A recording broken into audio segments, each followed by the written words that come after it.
하늘에 계시는 아버지 하나님, 지금 새 천사가 땅 네 모퉁이에 서서 바람을 붙잡고 있고, 하나님의 다른 천사에 의해서 인치는 사업이 펼쳐지고 있는 중대한 시기인 것을 오늘 요한계시록에 있는 말씀을 통하여 우리에게 확인시켜 주시니 은혜를 감사합니다.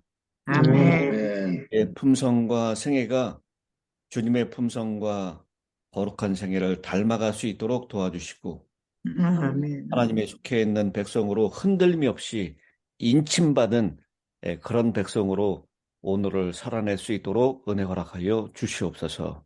아멘. 주님, 이 땅에 다시 오시는 그날, 예림의 영광스러운 날이 있기 전 마지막 7재앙으로 이 세상은 심히 흔들리고 그리고 큰 바람이 일어나게 될 것입니다. 그때 인침받은 하나님의 백성들만이 보호를 받고 어, 끝까지 굳게 설 수 있을 것이라고 성경은 우리에게 말씀하고 있습니다.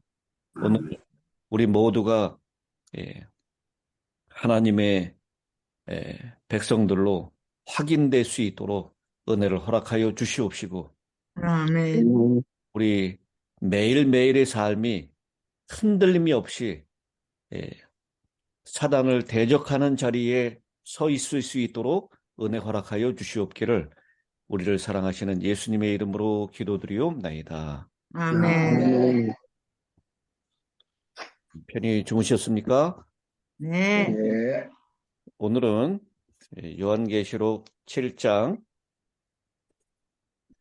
4절부터 있는 말씀을 통해서 은혜를 나누도록 하겠습니다. 계시록 7장 4절입니다. 내가 입맞은 자의 수를 들으니 이스라엘 자손의 각 지파 중에서 입맞은 자들이 몇 명이라고요? 14만 4입니다. 라고 했습니다. 왜 안 되나네. 14만 4천 명을 눈으로 본다면 그걸 정확하게 셀 수 있을 것 같습니까? 못 세죠. 근데 지금 이 14만 4천이라는 것을 어떻게 사도 요한은 알게 된 것입니까? 각 지파마다 말씀해 주셨어요. 아니, 7장 4절에 보니까 내가 입맞은 자의 수를 어떻게 하니? 들으니 네. 들으니 들었기 때문에 이게 봐서는 파악을 못해요. 근데 소리가 들리기를 입맞은 자의 숫자가 14만 4천이라고 들은 것입니다. 보면은 어떨까요? 들 수 없죠. 네. 들 수 없지. 이거를 보게 된다면 구절의 표현대로 할 것입니다. 2일 후에 내가 보니, 여긴 봤다 그랬어요. 각 나라와 족속과 백성과 방언에서 아무도 능히 셀 수 없는 큰 무리가 나와 그랬습니다. 아마 14만 4천인을 봤다면 그거를 셀 수 없는 큰 무리라고 표현할 수밖에 없을 것입니다. 우리 서울시청 막 광장에서 2002년 월드컵 때 몇만이 모였다. 몇십만이 모였다. 그래가지고 우리 사진 보지 않았습니까? 그 사진을 보고 이건 한 14만 4천 되겠네. 이렇게 표현할 수 있는 사람은 아무도 없을 겁니다. 셀 수 없는 큰 물이라고 표현할 뿐입니다. 오늘 우리는 요한계시록에서 가장 매력적인 퍼즐 가운데 하나, 우리의 눈을 사로잡는 14만 4천인에 대한 것을 공부하게 될 것입니다. 이 무리가 무엇을 혹은 누구를 나타내며 오늘 이 본문을 읽는 우리에게 어떤 변화를 일으키는지 한번 살펴보도록 하겠습니다. 아마도 이 구절에서 가장 분명한 사실은 그 숫자가 12 곱하기 12 곱하기 1000이라는 것입니다. 이 12 중에 하나는 무엇을 나타내죠? 12지파. 이스라엘의 구약에 있는 12지파를 의미합니다. 왜냐하면 이 5절부터 있는 말씀에 보면 유다 지파 중에 인침을 받은 자가 1만 2천이요 루벤 지파 중에 1만 2천이요.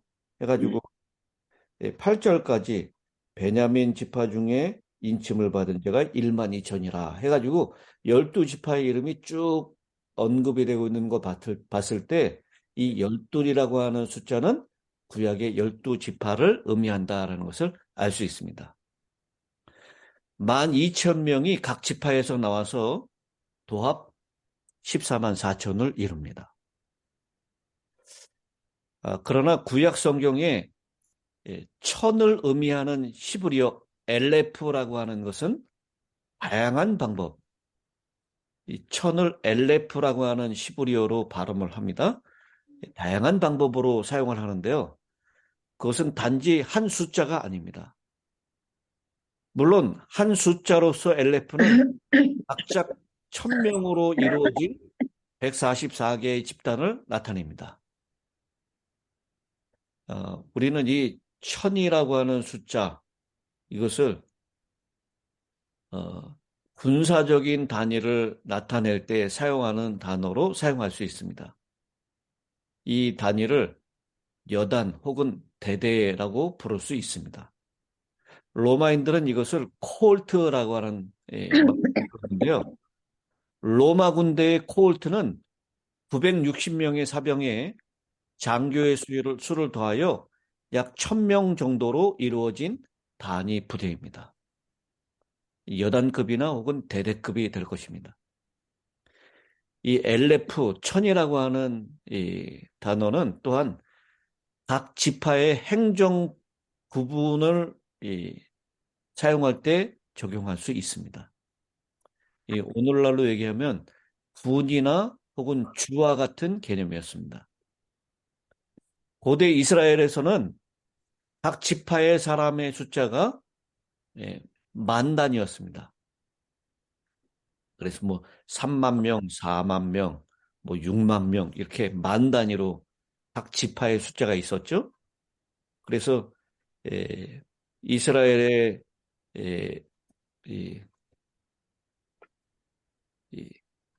우리 민수기 26장 있는 말씀을 보면 만부장, 천부장, 이 천부장은 이제 그 한 군의 관리 책임자죠. 그다음 백부장, 한 마을의 관리 책임자, 50부장과 10부장, 이것은 대가족의 책임자를 의미합니다. 그래서 이스라엘 백성들은 원래 한 가족으로부터 기원이 되었습니다. 아시는 대로 창세기 49장에 야곱의 12아들로부터 한 가족으로부터 나온 나라죠. 그래서 이런 행정적인 구분은 또한 계보를 의미합니다. 각 지파는 부족과 시족과 가족으로 나누어졌습니다. 그래서 이 엘레프라고 하는 천이라는 숫자를 나타내는 것은 단순한 숫자를 나타내는 것이 아니라 각 지파의 부족이나 시족의 지도자를 의미하였을 것이다 라는 것입니다. 그래서 14만 4천이라는 숫자는 네 자리의 숫자로 계수된 한 시족을 다스리는 144명의 가족의 우두머리를 의미하였을 것이다 라는 것입니다. 그래서 이것을 군대의 단위를 나타내는 천이나 시족의 단위를 나타내는 천이나 이런 의미로 사용됐을 가능성이 있다라는 것이죠. 요점은 무엇이냐면 이 천을 어떻게 해석하든지 간에 14만 4천은 이스라엘 백성 전체를 의미하는 상징적인 숫자다라는 것입니다. 그러므로 14만 4천은 하나님의 백성 전체를 묘사한다라는 것입니다.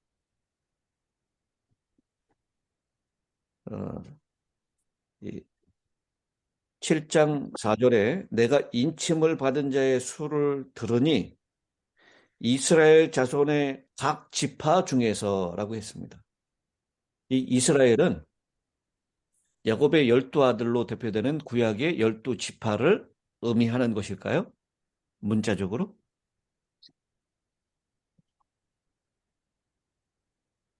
아니겠지. 이 문자적으로 12지파를 의미하는 것은 아닙니다. 왜냐면요, 요한이 이 계시록을 기록할 당시에 12지파의 의미는 이미 상실됐습니다. 아시는 대로 722년에 북방 이스라엘이 아시리아에 멸망당하면서 아시리아의 여러 지역으로 다 끌려가고 또 사마리아에 있는 그 북방 이스라엘에 있는 그곳에 많은 이 이방인들이 들어와서 피가 섞였습니다. 그 열지파의 의미는 이미 사라졌어요, 그때. 그리고 아시는 대로 605년에 남방 유다도 바벨론의 포로로 끌려가게 되죠. 포로로 끌려가서 바벨론에서 70년 사는 동안에 이방인들하고 섞였습니다. 그리고 70년 이후에 들어왔을 때도요, 역시 이 지파들, 유다 지파로 구성된 이 남방 유다의 사람들은 하나님께 신실하지 못했고요. 그런 상태로 살다가 AD 70년에 로마에 의해서 예루살렘이 멸망당하는 순간 이스라엘 백성들은 전 세계로 흩어졌고 12지파의 흔적은 남아있지 않았습니다.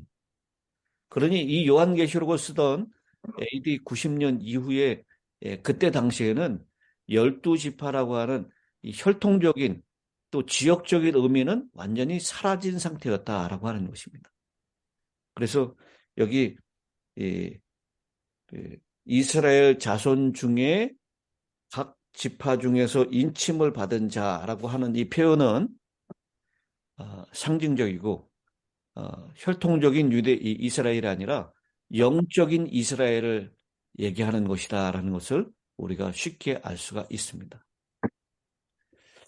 그래서 14만 4천은 하나님의 백성 전체를 상징적으로 표현하는 그런 표현이다라는 것을 우리가 이해하면 좋을 것 같습니다. 그리고 우리 새 예루살렘의 강분이 12지파 가운데 하나의 이름을 가졌고 각 이 기초는 12사도 가운데 하나의 이름을 가졌습니다. 그러므로 우리가 이런 사실들로 미뤄 봤을 때 한 가지 분명하게 결론적으로 내릴 수 있는 이야기는 14만 4천은 우리의 대부분을 제외시킨 어떤 엘리트 그룹이 아니다라는 것입니다. 14만 4천은 언제 어디에 있든지 간에 이스라엘의 하나님께 신실하게 살아온 모든 사람들의 상징적인 숫자다라고 이해를 할 수 있습니다. 그래서요, 우리 재림교회 안에 이 14만 4천인에 대한 그 이야기가 두 가지로 나누어져 있는 것을 볼 수 있습니다. 이 14만 4천이 상징 숫자냐 혹은 실제 숫자냐라고 하는 것, 거기에 요즘은 어느 쪽으로 많이 기울어졌죠? 상징으로 실제 수가 아니라 상징 수다라고 하는 쪽으로 많이 기울어졌습니다. 옛날에는 이게 실제 수라고 주장하는 사람들이 참 많았어요. 지금도 그렇게 주장하는 사람들이 있고요. 근데 이제는 상징 숫자일 것이다라고. 그리고 여러분, 이때 구약이나 신약에서 사람의 숫자를 카운트할 때 누구만 들어갔습니까? 남자만. 성인 남자만 들어갔어요. 특별히 전쟁터에 나갈 그 나이에 해당되는 성인 남자들만의 숫자였습니다. 그러니 여기 어린 아이들이나 여자의 숫자는 빠진 것입니다. 예수님이 5천 명을 먹였을 때 거기에 모였던 사람들의 숫자는 5천 명이 아니라 실제적으로 따지면 2만 명도 넘는 숫자였을 것이다 라고 사람들이 생각을 하기 때문입니다. 마찬가지로 여기 14만 4천인도 남자들의 숫자만 들어가 있기 때문에 그런 의미에서 적어도 이거를 실제 숫자로 따진다면 여자와 아이들을 포함해서 그것보다 훨씬 더 많은 숫자일 것이다라고 이해할 수밖에 없을 것입니다. 어쨌든 이제 우리 재림교회 안에서도 이 14만 4천이 상징 숫자다라고 하는 쪽으로 많이 이렇게 해석이 되는 것 같습니다. 근데 이제 두 가지의 또 다른 이 견해가 지배적입니다. 14만 4천인의 숫자는 각 시대를 걸쳐서 내려온 하나님의 모든 교회의 연합과 백성을 상징한다라는 것입니다. 여기 잘 들어보십시오. 각 시대를 걸쳐 내려온 하나님의 모든 교회에 연합된 백성들을 상징한다. 이게 첫 번째 견해고요. 그래서 14만 4천은 어떤 엘리트 그룹이 아니라 시대와 장소를 초월한 하나님의 백성 전체를 나타낸다라는 것입니다. 그 다음 두 번째 견해는 14만 4천은 마지막 시대에 하나님의 인을 받은 종말 백성을 가리킨다라는 것입니다. 첫 번째, 그러면 그 숫자들이 아니 맞습니까? 상징 숫자라는 거예요. 상징 숫자인데 시기적으로 마지막 시대에 하나님의 인을 받은 종말 백성을 가리키는 것이다. 그리고 첫 번째는 어떤 특별한 엘리트 그룹이 아니라 하나님의 각 시대를 걸쳐 내려온 하나님의 교회의 모든 백성들을 가리킨다. 1번과 2번 중에 여러분 어느 쪽이 더 이렇게 마음이 가십니까? 2번요? 2번. 2번이라고 생각하시는 분들이 많으시죠? 네. 근데 이 두 가지 견해 중에서 첫 번째 견해를 지지하는 게 이제는 대세를 이루고 있습니다. 이 요한계시록을 밝혔던 앤드루스의 존 폴린 교수라든지 지금 현재 가르치고 있는 스테파노비치, 니올 이런 우리 재림교회 신학자들이 첫 번째 견해를 지지하고 있습니다. 그리고 1992년도에 대총회에서 발간한 요한계시록도 14만 4천인은 구원받을 신구약 성도 전체를 가리킨다라고 그렇게 얘기하고 있습니다. 실제적인 숫자란 말입니까? 예? 실제적인 숫자란 아니요, 말이에요. 실제적인 숫자가 아니라 이 실제냐 상징 숫자 이거는 이제 상징 수 쪽으로 다 완전히 기울어졌어요, 이제는요. 근데 이게 시기적으로 신구약 성도 전체를 가리키느냐 아니면 종말 시대에 입맞은 백성, 그 종말 시대의 백성을 가리키느냐 그 시기적인 구분입니다, 이제는. 근데 여기 성도님들이 상징적인 숫자이긴 하지만 마지막 인치는 시대에 있는 종말 백성을 가리킨다라는 쪽으로 많이 이렇게 생각을 하시죠. 네. 우리가 그렇게 배웠었습니다.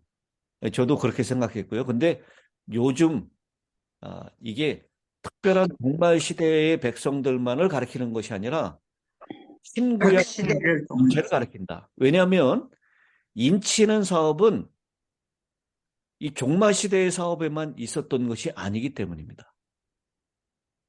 우리 에스겔 9장 우리가 어제 살펴봤죠. 그때 당시에도 지금의 상태를 한탄하면서 우는 자들의 이마에 인을 치라라고 했어요.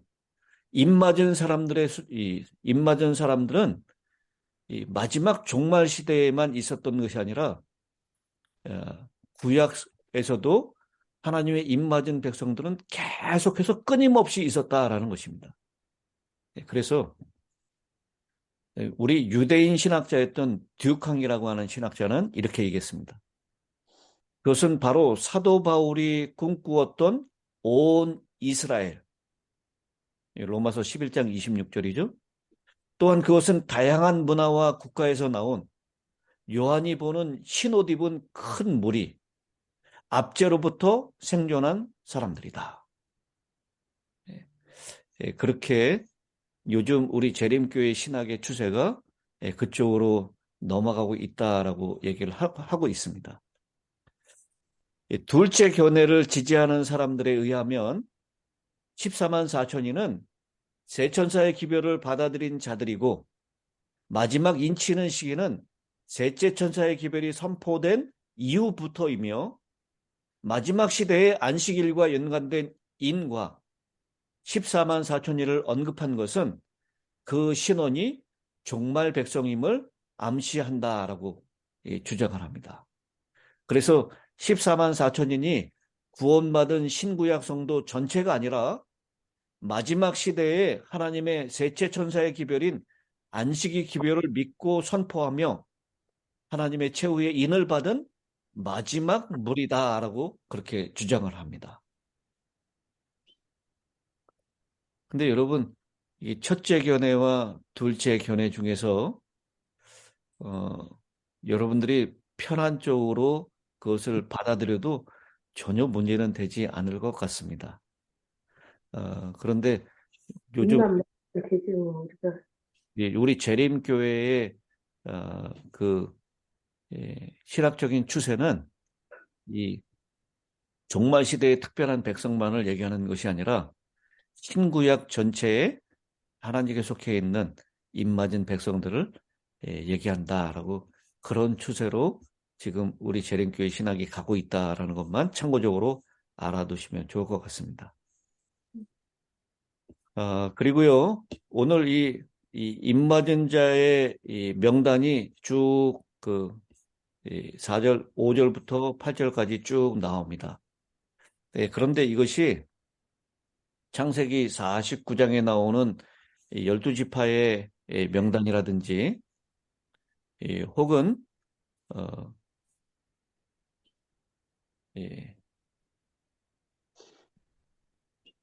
다른 성경에 나오는 12지파의 명단과 비교했을 때 좀 차이점이 있는 것을 우리가 발견할 수 있습니다.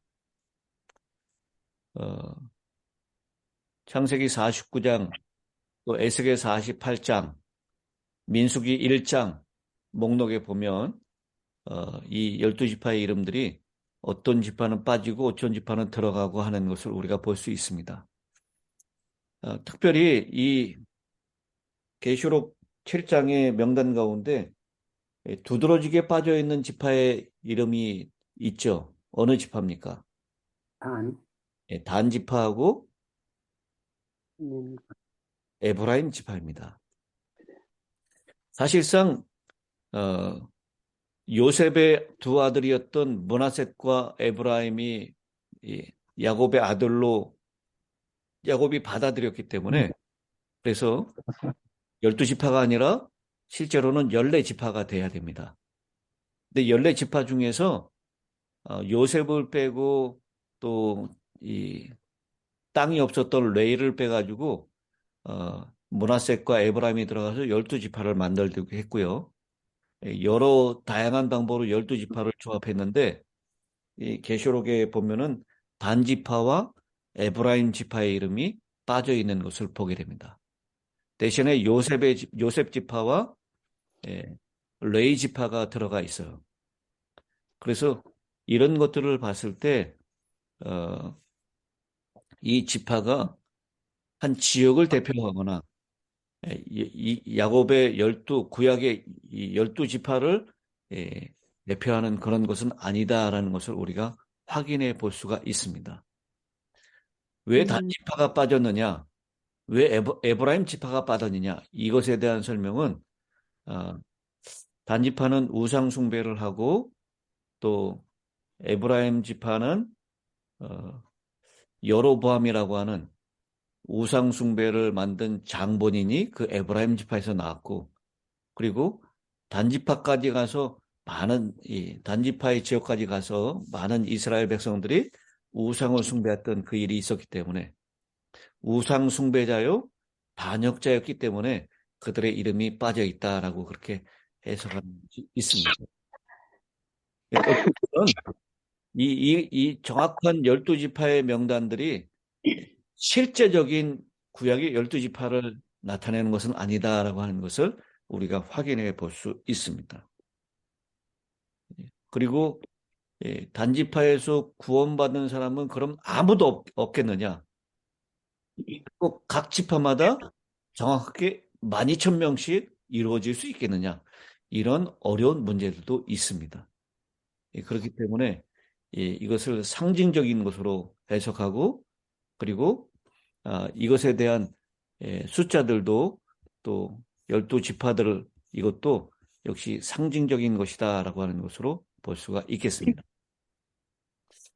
2003년도에 미국이 이라크를 침공할 때 역사상 가장 진보된 그런 군사적인 교전을 펼쳤습니다. 그때 당시에 이제 스텔스 기술이 사용됐고요. 적의 레이더나 적외선이나 가시광선에 의한 탐지를 막는 항공기의 개발 계획이 그때 당시에 완공돼 가지고 스텔스기를 사용을 했습니다. 그리고 크루즈 미사일이 있었고 위치 파악, 유도탄 등 여러 가지 단추만 누르면 전쟁을 수행할 수 있는 것처럼 보였습니다. 그러나 영토는 첨단 장비를 갖추지 못한 누가 그 땅을 점령하기까지는 탈취한 것으로 간주하지 않았습니까? 뭐 비행기나 크루즈 미사일이나 이런 것들 그 땅을 정복하는 것이 아니라 결국은 누가 땅을 밟아야 돼요? 육군. 보병이 밟아야 합니다. 맨 땅 위에서 잠을 자고 자기 음식을 직접 들고 다니고 전장에 가장 근접해 있어야 되는 보병이 그 땅을 밟고 그 소유권을 바꾸지 않는 한 그 영토를 차지하는 것이 아니에요. 그 보병이 없다면 단지 멀리 있는 표적을 파괴한 것뿐인 것입니다. 오늘날 복음을 전파하는데도 유사한 원칙이 적용됩니다. 대중 매체 그리고 인터넷은 사람들을 접촉하는 데 한 역할을 감당할 수 있지만 결정적인 변화를 가져오는 것은 여전히 보병, 1대1로 제자를 만드는 하나님의 신실한 백성들입니다. 아무리 많은 양의 폭격도 군인을, 보병을 대신할 수 없는 것처럼 아무리 많은 양의 매체도 신실한 증인을 대신할 수 없습니다. 우리가 하나님의 보병으로 지원하였다면 우리를 대신할 만한 것이 없다는 것입니다.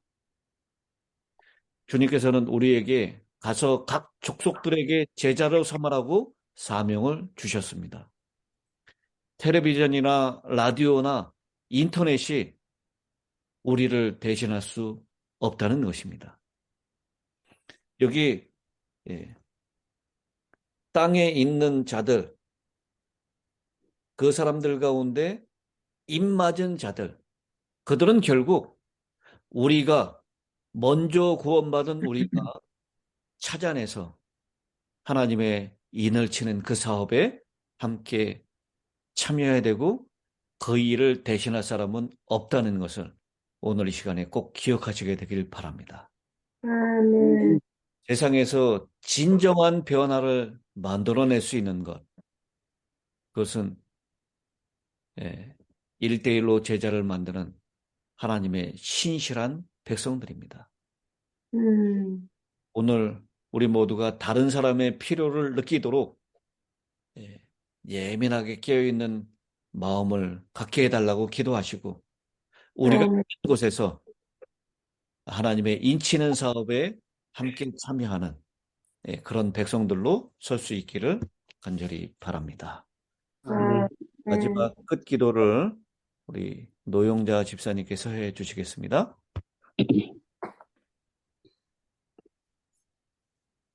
그렇습니다. 사랑과 긍휼과 자비가 많으신 하늘에 계신 아버지, 참으로 감사합니다. 우리로 하여금 생명의 말씀을 듣게 하시기 위해서 이 새벽에 저희들을 깨우치셔서 주의 종을 통하여 이렇게 좋은 말씀을 듣도록 도와셔서 감사합니다. 아버지, 간절히 기도하기는 배운대로 이 마지막 때에 인침을 받는 자의 우리에 들어가도록 저희를 그 말씀을 잊지 않고 늘 말씀 속에서 매일 매 순간 말씀으로 승리하는 그리스도 인생에 살게 도와주셨고 인침에 들어가서 주님 오시는 날 우리 모두가 다 구원받도록 주님 도와주시옵소서. 역시 하나님 참으로 아버지 주님 오시는 날 구원받기를 원하고 주님 나라에 가서 살기를 참으로 원하오니 불쌍한 저희들을 도와주셔서 참 백성이 되고 하나님이 기뻐하시는 우리 중에 들어가 영원 복음만 저 하늘나라에 들어가 살아가는 저희들 다 되도록 도와주시옵소서. 오늘 종일토록 해가 맞도록 주님의 말씀으로 승리하는 그리스도 인생에 살아가도록 도와주셨고 특별히 우리 힐딱교회 모든 교우들을 한 사람도 빠짐없이 모시는 날 다 구원에 이르도록 도와주셨기를 간절히 원하고 기도드리옵나이다. 아버지 오늘도 성령으로 우리를 도와주셔서 늘 승리하게 하시고 말씀으로 우리가 모든 것을 이겨나가도록 성령님께서 도와주셨기를 우리를 죄악 가운데서 구원해 주신 살아계신 예수 그리스도 이름으로 간절히 기도드리옵나이다. 아멘.